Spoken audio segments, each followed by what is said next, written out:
अगर आपकी दुकान का नाम मारवाड़ी मिष्ठान भंडार, बीकानेर स्वीट्स, गुजराती नमकीन, पंजाबी छोला भटूरा, राधा स्वामी बर्तन भंडार या हिंदू फल की दुकान या इस तरह का और कुछ भी है तो सतर्क रहे, आपको पकड़ के जेल में डाला जा सकता है।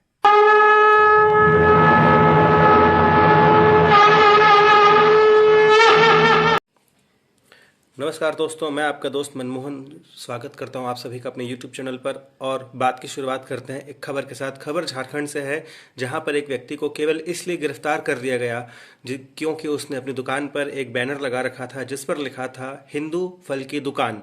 जी हां, आपने बिल्कुल सही सुना, हिंदू फल की दुकान। दुकान के मालिक ने ये बैनर लगाया और बैनर पर आस पास दोनों तरफ भगवान शिव और राम की तस्वीर लगी थी, साथ लिखा था विश्व हिंदू परिषद द्वारा अनुमोदित। और पुलिस ने इस पर धारा लगाई है 107। कानूनी जानकारी ना रखने वालों को मैं ये बात क्लियर करूं कि धारा 107 दुष्प्रेरित करने की धारा है, यानी कि कोई व्यक्ति कोई काम कर रहा हो तो उसे करने से रोकने के लिए प्रेरित करना, या कोई ना कर रहा हो तो उसे वो काम करने के लिए प्रेरित करना। इस दोनों तरह के कृत्यों को दुष्प्रेरित करने का अपराध माना जाता है, जिसे पुलिस ने उस फल की दुकान के मालिक के ऊपर लगाया है। यहाँ मैं उस आदमी का नाम नहीं लूंगा क्योंकि हमारा मुद्दा कुछ और है। कुछ दिन पहले अर्णब गोस्वामी ने अपनी टीवी डिबेट में, जी हाँ, मशहूर पत्रकार अर्णब गोस्वामी ने अपनी टीवी डिबेट में श्रीमती सोनिया गांधी जी का नाम, शादी के पहले का नाम ले लिया और उनके ऊपर पूरे देश भर में 200 एफआईआर हुई हैं, जिसमें से 101 एफआईआर मात्र छत्तीसगढ़ से ही हुई हैं। छत्तीसगढ़ मात्र में 101 एफआईआर मायने रखता है। स्टेट याद रखिएगा, अभी आगे ये बात काम आएगी। बबीता फोगाट ने जमातियों के बारे में केवल ये कहा कि कोरोना विश्व मुसीबत के नाम पर भारत में कोरोना अभी भी दूसरे नंबर पर है और जाहिल जमाती पहले नंबर पर हैं। जाहिल जमाती कहने पर उनके ऊपर एफआईआर हो गई। बबीता फोगाट जी हरियाणा की हैं और उनके ऊपर एफआईआर हुई है मुंबई में। और ऐसे ही छत्तीसगढ़ की राजधानी रायपुर में एक पार्षद के ऊपर फेसबुक पोस्ट को आधार बनाते हुए एफआईआर हो गई है, जिसमें उन्होंने जमातियों को लेकर एक पोस्ट की थी, ना किसी धर्म का नुकसान किया था, ना किसी धर्म का विरोध किया था।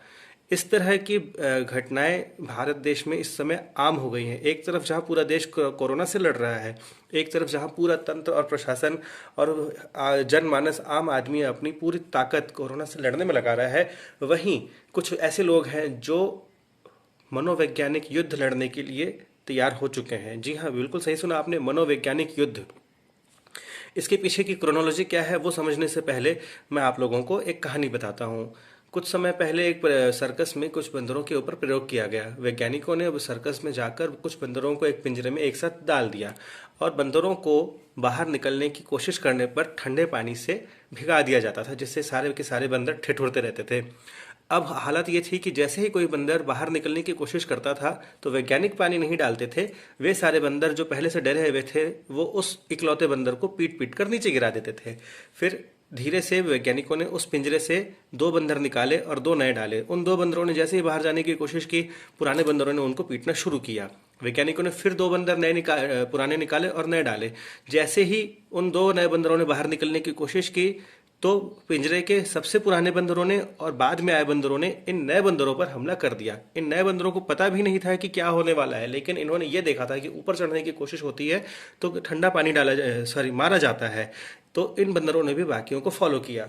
इस तरह करते करते एक समय ऐसा आया कि पिंजरे में सारे के सारे बंदर नए थे। उन्होंने कभी ठंडे पानी का कोई भी स्वाद नहीं चखा था, लेकिन उनको ये पता था कि ऊपर चढ़ने का प्रयास करने वाले को मारा जाता है, पीटा जाता है। तो अब बंदर सारे के सारे नए थे, पिंजरे पर पानी डालना बंद किया जा चुका था, लेकिन कोई भी बाहर नहीं निकल रहा था, क्योंकि जैसे ही बाहर निकलने की कोशिश होती थी पुराने सारे के सारे बंदर उस इकलौते बंदर को पीट दिया करते थे। आप लोगों के ऊपर ये क्रोनोलॉजी काफ़ी हद तक, ये कहानी काफ़ी हद तक सूट करती है। आपका नाम मैं बार बार आप इसलिए कर रहा हूँ क्योंकि कभी न कभी आपका नंबर आ सकता है। जी हाँ दोस्तों, सोशल मीडिया पर बहुत ज़्यादा छीछालेदर करवाने के बाद विपक्ष अपनी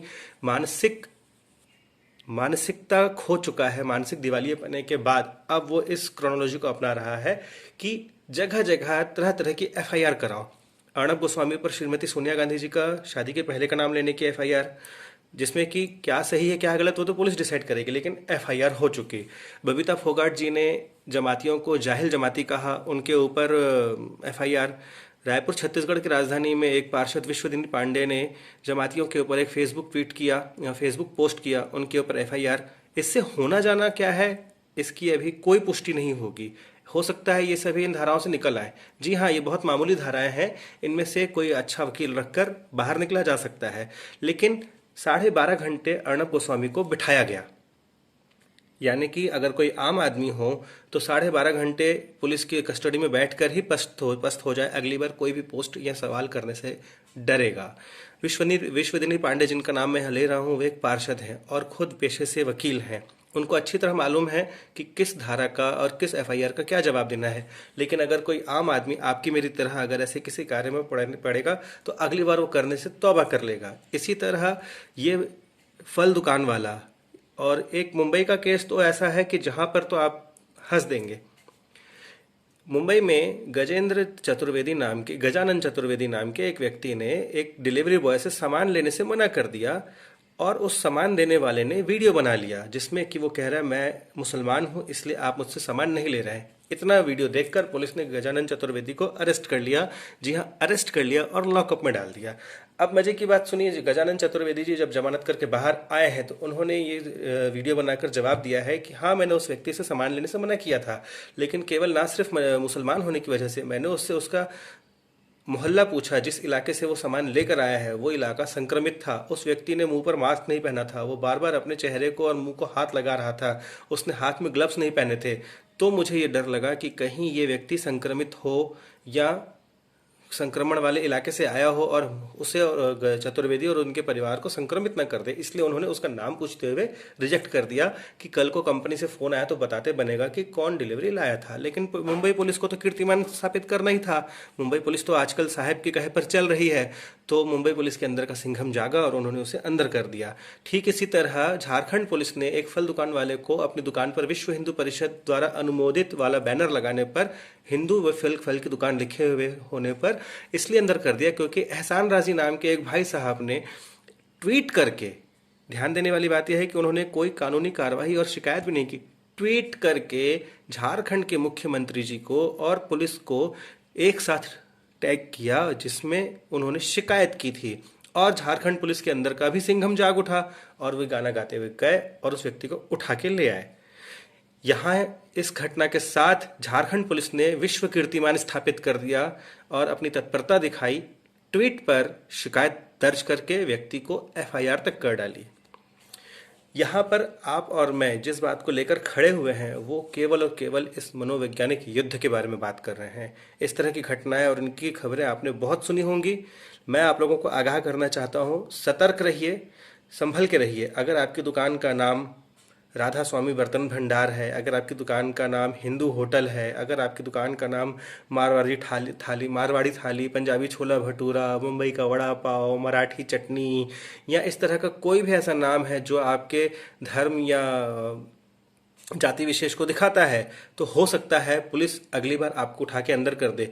यहाँ देखने वाली बात यह है कि पुलिस को इस गिरफ्तारी के बाद कई सारे लोगों ने ट्वीट और टैग किया, जिसमें कि 786 बिरयानी और मुस्लिम चिकन शॉप, इस तरह की मुस्लिम इलेक्ट्रिकल शॉप, कई सारी ट्वीट आई, ऐसी दुकानें हैं, उसका सबूत दिखाया, लेकिन उसके ऊपर और कोई कार्रवाई नहीं हुई, ना ही पुलिस का जवाब आया। पुलिस उस देवरानी की तरह मुंह चढ़ाकर मुंह फेर कर बैठ गई जो कि घर के झगड़े में पहले अपनी सास को कुछ बोल तो देती है और बाद में जब सास उससे लॉजिकल सवाल पूछती है, जब समझाने के लिए आती है तो वो मुंह फेर कर रूम बंद करके बैठ जाती है। अब हो सकता है इस वीडियो के बाद पुलिस को मुझ पर भी शायद कोई धारा याद आ जाए। मैं तो भगवान से प्रार्थना करता हूँ कि हमको इससे बचाएं। सतर्क रहिए दोस्तों, और देखना यह है कि हम में से क्रोनोलॉजी कौन कौन समझता है। जय हिंद, जय भारत।